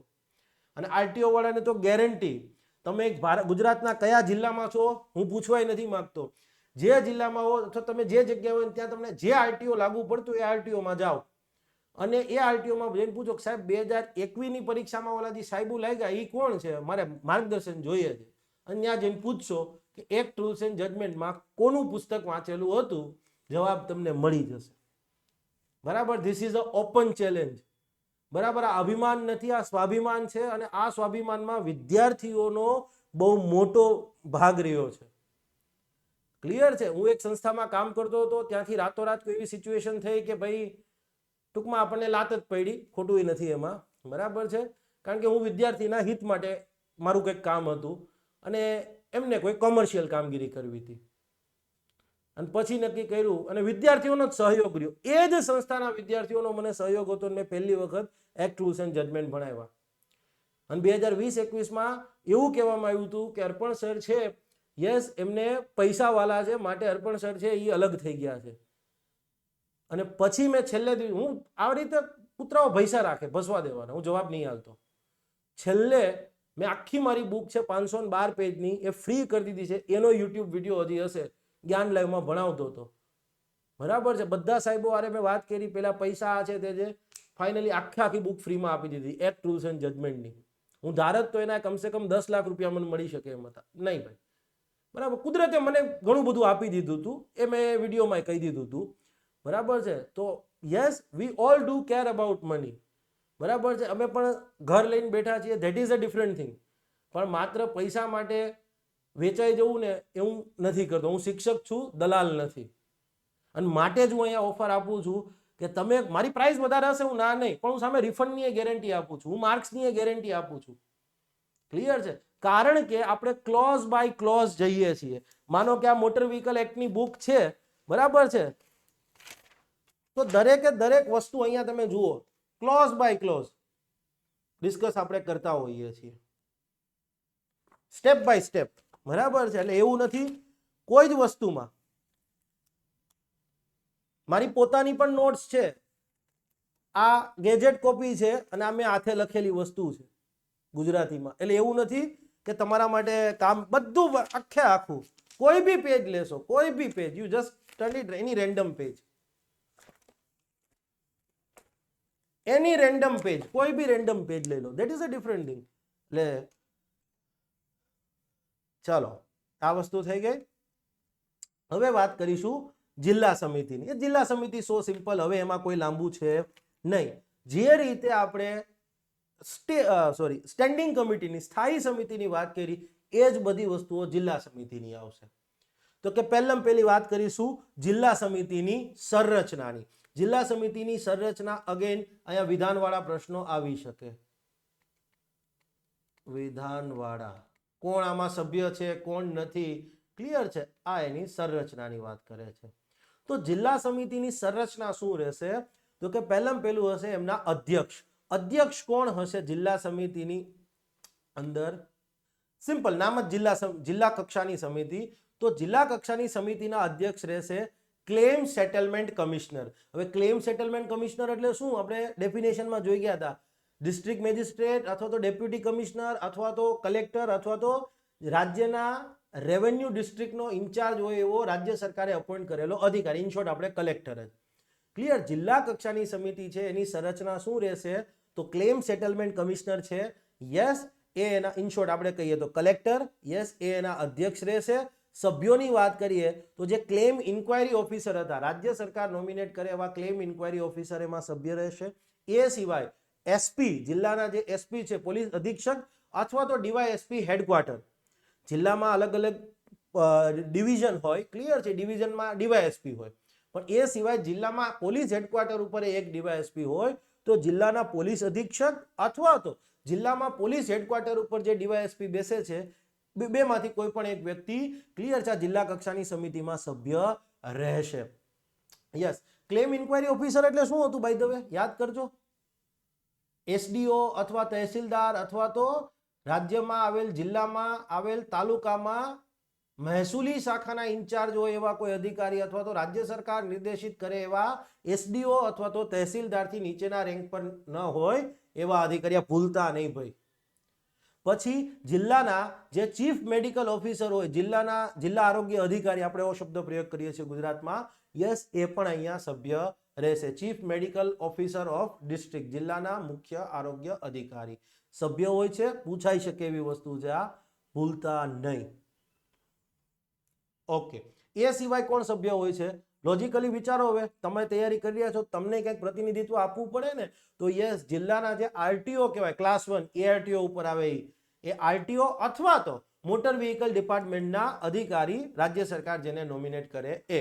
Regional transport RTO, regional transport officer અથવા તો રાજ્ય સરકાર નોમિનેટ કરે એવા મોટર વાહન ડિપાર્ટમેન્ટના અધિકારી છે, યસ, એ પણ આમાં સભ્ય રહેશે. એ સિવાય તો કે આ જિલ્લા કક્ષાની સમિતિ છે એના ચેરપર્સન એટલે કે ક્લેમ સેટલમેન્ટ કમિશનર એટલે કે કલેક્ટર, ડીએમ ને એ, યસ, તો આ જિલ્લા કક્ષાની સમિતિના ચેરપર્સન નોમિનેટ કરે એવા, ક્લિયર છે, રોડ સેફટી સાથે સંકળાયેલ કોઈ જાહેર સંસ્થા હોય અથવા તો સ્વૈચ્છિક સંગઠન છે, યસ, એના કોઈ સભ્ય આમાં મેમ્બર તરીકે આવશે. યસ, સિમ્પલી કલેક્ટર હશે, એ જિલ્લામાં કોઈ એવી સંસ્થા હોય જાહેર અથવા તો સ્વૈચ્છિક કે જે રોડ સેફટીમાં કામ કરતી હોય, યસ, એના કોઈ પણ સભ્યને, ક્લિયર છે, આમાં આપણે જિલ્લા કક્ષાની સમિતિમાં સભ્ય બનાવશે. અને યસ, એ સિવાય મેમ્બર સેક્રેટરી. મેમ્બર સેક્રેટરી કોણ આવશે? અગેન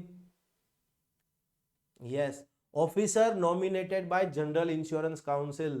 જનરલ ઇન્સ્યોરન્સ કાઉન્સિલ દ્વારા નોમિનેટ કરવામાં આવે એવા અધિકારી. બે કિસ્સામાં હવે તમે જોઈ લ્યો, ચાહે તમે સ્ટેન્ડિંગ કમિટીની વાત કરો અથવા તો જિલ્લા કક્ષાની સમિતિની વાત કરો, એના member secretary general insurance council nominate કરે એવા કોઈ અધિકારી જ, ક્લિયર, એમાં સભ્ય રહેશે. તો અહીંયા સભ્યોની સંખ્યા કેટલી બાય ધ વે? 1 2 3 4 5 6 અને 7. તો અહીં લખી નાખું, કુલ સભ્યો 7. સિમ્પલ. ઓકે, અગેન હવે બાકીનું બધું સેમ છે કે સિમ્પલી કોઈ વ્યક્તિ જિલ્લા કક્ષાની સમિતિમાં હોદ્દાની રૂએ સભ્યપદ મેળવતો હોય અને હવે વ્યક્તિ જો આવા હોદ્દા ઉપર ન રહે તો પછી આ જિલ્લા કક્ષાની સમિતિમાં એ સભ્ય તરીકે રહી શકશે નહીં. પછી જિલ્લા કક્ષાની સમિતિમાં આપણે જોયું એક જિલ્લાના મેડિકલ ઓફિસર છે, chief medical officer of health, એ પણ સભ્ય છે. આરટીઓ અથવા મોટર વ્હીકલ ડિપાર્ટમેન્ટના અધિકારી છે, એ પણ સભ્ય છે. અને રોડ સેફટી સાથે સંકળાયેલ કોઈ સંસ્થા છે, સ્વૈચ્છિક સંગઠન છે, જાહેર સંસ્થા છે, એના કોઈ સભ્ય કે જેને ચેરપર્સન નોમિનેટ કરે છે એ પણ અહીંયા સભ્ય છે. તો આ ત્રણે ત્રણ ક્લિયર છે. Chief medical officer of health,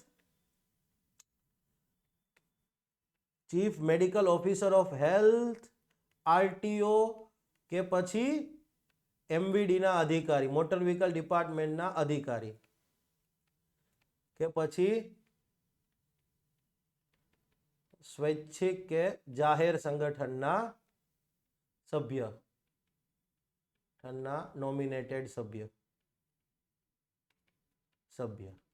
આ ત્રણે ત્રણનો કાર્યકાળ કેટલો? બાકી તો બધા કલેક્ટર છે એ હોદ્દાની રૂએ જ આવ્યો. હવે માનો કે જિલ્લા કલેક્ટરની બદલી થાય તો આ કલેક્ટર પછી એનો જિલ્લો બદલાઈ ગયો, બીજા જિલ્લામાં છે, તો એ બીજા જિલ્લામાં જે આ ડિસ્ટ્રિક્ટ લેવલ કમિટી હશે એના અધ્યક્ષ બની જશે. આ જિલ્લામાં તો કે જે નવા કલેક્ટર આવશે એ આવી જશે.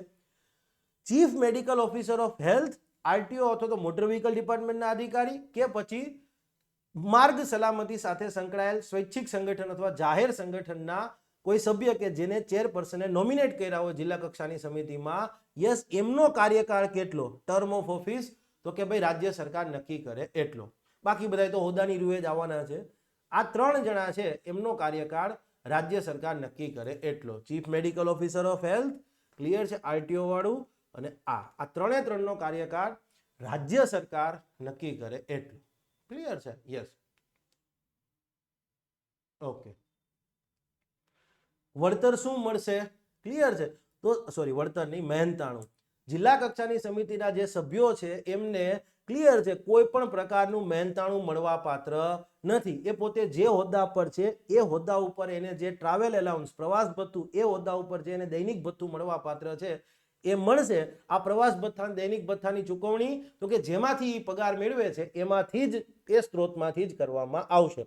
બાકી બધા તો ચલો હોદ્દાની રૂએ સભ્ય છે, પણ એક પેલા રોડ સેફટીના સંગઠનનો કોઈ નોમિનેટેડ મેમ્બર છે એને શું મળશે? કલેક્ટરે જિલ્લામાં કામ કરતી હોય એવી રોડ સેફટી સાથે સંકળાયેલી કોઈ સંસ્થાના સભ્યને આમાં નોમિનેટ કર્યા એઝ અ મેમ્બર તરીકે, તો હવે સ્વાભાવિક છે મીટિંગમાં હાજર રહેશે તો એને કંઈક ભથ્થું તો મળવું જોઈએ ને. તો યસ, એમને ભથ્થું મળશે. શું? એને કાં તો પ્રવાસ ભથ્થું મળશે અથવા તો મોંઘવારી ભથ્થું, ટ્રાવેલ અલાઉન્સ ઓર ડેરનેસ અલાઉન્સ, DEAR, ડિયરનેસ અલાઉન્સ, બરાબર, પ્રવાસ ભથ્થું અથવા તો મોંઘવારી ભથ્થું મળશે. કયા દર ઉપર? તો કે જનરલ ઇન્સ્યોરન્સ કાઉન્સિલ નક્કી કરે એ રેટ ઉપર એમને, ક્લિયર છે, ટ્રાવેલ અલાઉન્સ અથવા તો ડેરનેસ અલાઉન્સ મળશે અને એની ચૂકવણી GIC દ્વારા જ કરવામાં આવશે, જનરલ ઇન્સ્યોરન્સ કાઉન્સિલ દ્વારા જ કરવામાં આવશે. સો સિમ્પલ. આમાં છે ને આવી લોની ભાષામાં લખ્યું છે, મેં એને સિમ્પ્લિફાઈડ કરી દીધું છે માટે મેં આવા ગુજરાતી રાખ્યું, બરાબર, અધરવાઇઝ તમે કન્ફ્યુઝ થાત, ડોન્ટ વરી. હવે એના કાર્યો શું? જિલ્લા કક્ષાની સમિતિ છે, યસ, એના કાર્યો, સત્તાઓ શું? જિલ્લા સ્તરની સમિતિની સત્તાઓ અને કાર્ય શું હશે? એના કાર્ય તો સિમ્પલી છે કે ભાઈ આ યોજના છે, બરાબર છે, હિટ એન્ડ રન કેસમાં વળતર આપવાની જોગવાઈ કરતી યોજના છે, એ જિલ્લા કક્ષાએ એની અમલવારી થતી હોય તો જિલ્લા કક્ષાએ એની અમલવારી સાથે સંકળાયેલી જે કોઈ પણ કામગીરી છે, ક્લિયર છે, એ કામગીરી એમને, ક્લિયર છે, જે કોઈ પણ કામગીરી આ યોજનાની અમલવારી સાથે સંકળાયેલી છે, યસ, એ તમામે તમામ કામગીરીઓ એમને કરવાની રહેશે. કોઈ મુશ્કેલી આવતી હોય યોજનાની અમલવારીમાં તો શું મુશ્કેલી આવી રહી છે, યસ, એ એમને જોવી પડશે અને ફાઇનલી એનું સોલ્યુશન જે છે એ લાવવું પડશે. તો જુઓ, સિમ્પલી છે, evaluate the progress of implementation of scheme in concern district. જે તે પોતાના જિલ્લામાં, કે પોતાના જિલ્લામાં આ યોજનાની અમલવારીમાં કેટલી પ્રગતિ થઈ છે તો એ પ્રગતિનું મૂલ્યાંકન કરવાનું, ઇવેલ્યુએટ કરવું એટલે મૂલ્યાંકન કરવું પ્રગતિનું. And take corrective steps wherever necessary. જ્યારે જ્યારે કંઈક સુધારાત્મક પગલાં લેવાની જરૂરિયાત પડે તો એ પગલાં એમને લેવાના. સો સિમ્પલ. ઓકે, પછી આપણે કીધું જ તું એમ કે ભાઈ જિલ્લા કક્ષાની સમિતિએ દર 3 મહિને એક રિપોર્ટ પેલી સ્ટેન્ડિંગ કમિટીને મોકલવો પડશે, અને એ રિપોર્ટ એમને એક તો ફિઝિકલી મોકલવો પડશે અને ઇલેક્ટ્રોનિક ફોર્મમાં મોકલવો પડશે દર 3 મહિને. અને એ 3 મહિનાના રિપોર્ટમાં શું હોય તો મંથ વાઇઝ ડેટા હોવા જોઈએ. 3 મહિનાનો રિપોર્ટ છે, માનો કે જાન્યુઆરી, ફેબ્રુઆરી, માર્ચનો, તો કે ભાઈ જાન્યુઆરીમાં, ફેબ્રુઆરીમાં અને માર્ચમાં અલગ અલગ ડેટા આપવાનો એમને કે ભાઈ આ યોજના હેઠળ વળતર મેળવવા માટે જિલ્લામાં કેટલી અરજીઓ આવી, ક્લિયર છે, કેટલી અરજીઓના કેસમાં વળતર ચૂકવવામાં આવ્યું, કેટલી અરજીઓ પેન્ડિંગ છે, આ પેન્ડિંગ હોવા માટેના કારણો શું છે. તો યસ, દર 3 મહિને રિપોર્ટ મોકલવાનો સ્ટેન્ડિંગ કમિટીને, અને એમાં મંથ વાઇઝ આ બધો ડેટા જે છે એ આપવો પડશે. પછી જિલ્લાની જે બીજી એજન્સીઓ છે, સરકારી એજન્સીઓ છે, બીજી કોઈ પણ એજન્સીઓ છે, ઓથોરિટીઓ છે, એની સાથે ક્લોઝ લાઇઝનિંગમાં રહેવું, સંકલનમાં રાખવું, ગાઢ સંકલનમાં રહેવું, કે જેથી આ યોજનાની એક બહોળી પ્રસિદ્ધિ થાય, લોકો સુધી આ યોજનાને આપણે લઈ જઈ શકીએ, લોકોને જાણકારી મળી રહી, એટલા માટે સંકલનમાં રહેવું. પોલીસ સ્ટેશનો છે કે આરોગ્ય ઓફિસ, હેલ્થ ના જે સેન્ટરો છે, એ બધા સાથે. ઓકે, હવે આ યોજનાની સાથે સંકળાયેલી કોઈ સંસ્થા હોય જિલ્લામાં, એને કોઈ માર્ગદર્શનની જરૂરિયાત હોય, અથવા તો કોઈ વ્યક્તિ છે કે જેને આ યોજના હેઠળ વળતર મળવા પાત્ર છે અને એને માહિતી નથી કોઈ, તો એને માર્ગદર્શન જોતું હોય અને વ્યક્તિ માગે અથવા સંસ્થા માગે તો એ માર્ગદર્શન આપે, એમને કંઈ સ્પષ્ટીકરણ ન સમજાતું હોય તો એ સમજાવે. ઇન શોર્ટ, બધી મોટી મોટી વાતો. અને છેલ્લે તો કે આ યોજના હેઠળ જે ક્લેમન્ટ છે, વ્યક્તિને રાહત મળવા પાત્ર છે, વળતર મળવા પાત્ર છે, એના શું શું અધિકારો છે, ક્લિયર છે, એને કેટલું વળતર મળે છે, એ બાબતે એને લોક જાગૃતિ લાવવી. લોકોને અલગ અલગ જિલ્લામાં અલગ અલગ જગ્યાએ બેનર મૂકશે કે ભાઈ હા, હિટ એન્ડ રન કેસમાં તમે, ક્લિયર છે, અવસાન થાય છે તો સરકાર આટલા રૂપિયા આપે છે. આપણું નથી આવતું, એસટી બસની પાછળ જાહેરાતો નથી આવતી, તો જિલ્લામાં આવી જાહેરાતો કરવાની કે જેથી લોકો સુધી આ યોજના પહોંચે, લોકોને ખબર પડે કે હા, સરકારની આ યોજનામાં લાભ લેવા જેવો છે. સો સિમ્પલ. ઓકે, જિલ્લા કક્ષાની સમિતિની મીટિંગ, તો કે અગેન જેમ સ્ટેન્ડિંગ કમિટીમાં હતું એ જ કે ભાઈ એના ચેરપર્સન છે નક્કી કરે એવા પ્લેસ ઉપર, નક્કી કરે એ ડેટ ઉપર, નક્કી કરે એ ટાઈમ પર મળશે. પણ એ બીજી એક જોગવાઈ છે કે ભાઈ એ સ્થળ છે ને જિલ્લાનું જ કોઈ હોવું જોઈએ, જિલ્લાની બહારના કોઈ સ્થળે મીટિંગ બોલાવી શકાય નહીં. જિલ્લા કક્ષાની સમિતિની meeting time, place and date કોણ નક્કી કરશે? એના અધ્યક્ષ જે છે, ચેરપર્સન, એ નક્કી કરશે. પણ આ પ્લેસ જિલ્લાની અંદર જ હોવું જોઈએ. માનો કે જુનાગઢ જિલ્લો છે અથવા ગીર સોમનાથ જિલ્લો છે, તો હાલો નજીકમાં દીવ પેલી મીટિંગ ગોઠવી લઈએ, એવું ચાલે નહીં. જિલ્લામાં જ કોઈ સ્થળે મીટિંગ હોવી જોઈએ. Just part of job.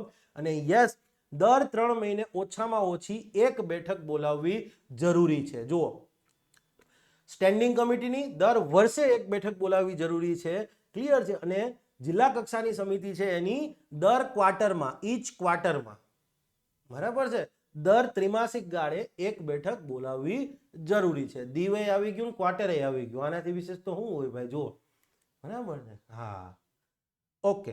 Quorum કેટલો રહેશે? તો જિલ્લા કક્ષાની સમિતિની બેઠક શરૂ કરવા માટેનો કોરમ 3 રહેશે. મિનિમમ 3 સભ્યો જે છે, યસ, એ હોય તો જ આ મીટિંગ શરૂ કરી શકાય. પછી સ્ટેન્ડિંગ કમિટીમાં પેલું હતું ને કે માનો કે પહેલી વખત બોલાવીને કોરમ ન થયો, ગણપૂર્તિ ના જળવાય, તો પછી પાછળ ક્યારેક મીટિંગ બોલાવી શકાય, ઓછામાં ઓછા 7 દી પછી, એવું અહીંયા જોગવાઈ નથી. એ ખાલી કોરમનું જ કીધું છે. ઓકે, ડિસિઝન, તો કે જિલ્લા કક્ષાની જે સમિતિ છે એની મીટિંગમાં જે કંઈ પણ નિર્ણયો છે એ હાજર રહી અને મતદાન કરનાર સભ્યોની બહુમતીથી લેવામાં આવશે. Members present and voting, majority of members present and voting. Yes, અને માનો કે મત હરખા પડે તો પછી ચેરપર્સનને કાસ્ટિંગ વોટ મળે, ટાઈમ મત મળે. ક્લિયર છે. બે એક હરખા મત પડ્યા, બબે, તો પછી ચેરમેન કહે કે ના ભાઈ, હું આમાં કહું છું, તો એ રીતે આગળ જાય. સો સિમ્પલ. સેમ વસ્તુ જે આગળ હતું એ જ, સ્ટેન્ડિંગ કમિટીમાં જે હતું એ જ, કે સ્ટેન્ડિંગ કમિટીની મીટિંગ બોલાવવામાં આવે તો યસ, ઓછામાં ઓછા 7 દિવસ પહેલા એના મેમ્બર સેક્રેટરીએ મીટિંગ કયા સ્થળે બોલાવવામાં આવી છે, કયા ટાઈમ પર, કયા ડેટ ઉપર બોલાવવામાં આવી છે, એની જાણ બાકીના સભ્યોને નોટિસ મારફતે કરવાની. અને જ્યારે મીટિંગની જાણકારી આપે ત્યારે મીટિંગમાં શું કામગીરી થવાની છે, ક્લિયર છે, એ પણ સાથે સાથે લખીને મોકલશે. સો સિમ્પલ. આપણે જોઈ ગયા હતા, અર્જન્ટ મીટિંગ બોલાવવામાં આવી હોય તો પછી આવી મીટિંગની નોટિસ આપવાની જરૂરિયાત રહેતી નથી. ખાલી સભ્યોને જાણ કરી દે કે ભાઈ આ દિવસે તાત્કાલિક મીટિંગ બોલાવી છે, તો that is a different thing. Same વસ્તુ છે, માટે હું અહીંયા કંઈ રિપીટ નથી કરતો. અને આ જ રીતે મીટિંગ નક્કી કર્યું હોય, મીટિંગમાં આ 5 મુદ્દા ઉપર ડિસ્કસ થવાનું છે. માનો કે કોઈ 6થા મુદ્દા ઉપર ડિસ્કશન કરવું હોય કે જે મીટિંગના લિસ્ટમાં ન લખ્યું હોય, ક્લિયર છે, મેમ્બર સેક્રેટરીએ નોટિસ મોકલ્યું એમાં ન લખ્યું હોય, તો પછી એને ડિસ્કશન ન કરી શકાય, સિવાય કે ચેરમેન પરમિશન આપે તો પછી બીજા ગમે એ મુદ્દાને ડિસ્કસ કરી શકાય, અધરવાઇઝ ન કરી શકાય. સો સિમ્પલ. સેમ આ જ વસ્તુ જે રીતે સ્થાયી સમિતિની મીટિંગની જે કંઈ પણ પ્રોસિડિંગ્સ હતી, કાર્યરીતિ, ક્લિયર છે, યસ, એને આખો એક રેકોર્ડ કરી અને તમામ સભ્યોને સર્ક્યુલેટ કરવામાં આવતો હતો, ક્લિયર છે, એને વિવરણ બુકમાં નોંધ કરવામાં આવતો હતો, એનો કાયમી રેકોર્ડ રાખવામાં આવતો હતો, અને મીટિંગમાં જે કોઈ પણ પ્રોસિડિંગ્સ છે, જે કોઈ પણ કાર્યવાહી થઈ એની ઉપર ચેરપર્સને, અધ્યક્ષે હસ્તાક્ષર કરવાના થતા હતા. આ સેમ વસ્તુ છે. મેં ખાલી અહીંયા આ જ હટાવ્યું છે, ડિસ્ટ્રિક્ટ લેવલ કમિટી છે, વાં સ્ટેન્ડિંગ કમિટી હતું, બસ, બાકી કોઈ ફરક નથી, સેમ છે. એ કાંઈ આપણે જોતા નથી. Nomination of insurance company. હવે નોમિનેશન ઓફ ઇન્સ્યોરન્સ કંપની શું કહે છે? ઓકે, તમે એક વસ્તુ વિચાર કરો, 161 હેઠળ દાવા તો થશે ને? સેક્શન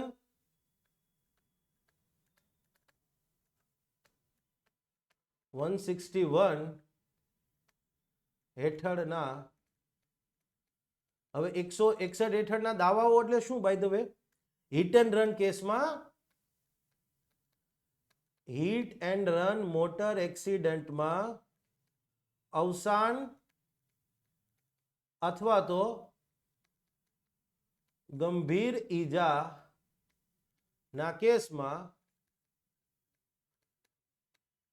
વળતર માટેના દાવાઓ. યસ.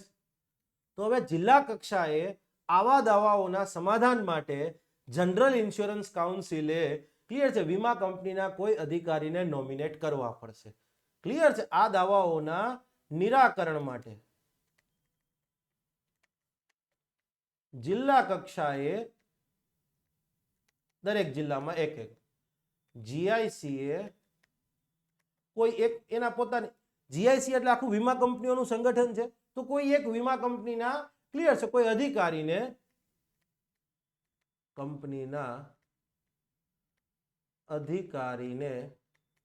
નોમિનેટ કરવા પડશે.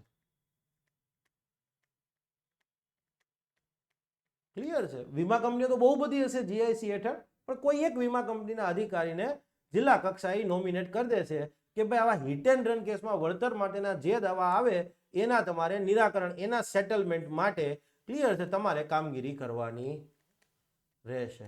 અને ઇન શોર્ટ, આ જે અધિકારી છે ને, એ જ તમારી પેલી જે જિલ્લા કક્ષાની સમિતિ હશે એમાં, ક્લિયર છે, મેમ્બર સેક્રેટરી હશે. લખ્યું નથી સ્કીમમાં, પણ yes, I can confirm it. 2-3 અલગ અલગ લોકોને પૂછ્યું તો એમને કીધું કે ભાઈ હા, અમારે જે જિલ્લાની મીટિંગમાં જવાનું હોય છે. તો આ હિટ એન્ડ રન કેસમાં અવસાન અથવા તો ગંભીર ઈજાના કેસમાં જે ક્લેમ કરવામાં આવે એના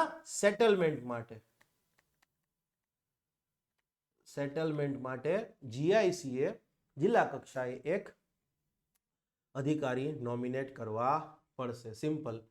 યસ. એક વસ્તુ મારાથી ભૂલાઈ ગઈ છે, આમ કઈ લાંબુ નથી.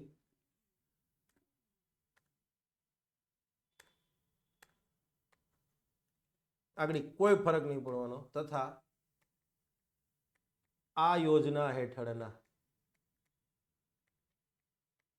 આ યોજના ક્યાંથી બનાવી છે? તો કે સેક્શન 161 હેઠળની જ સત્તા લઈને જ સરકારે આ યોજના બનાવી છે. તો સિમ્પલ.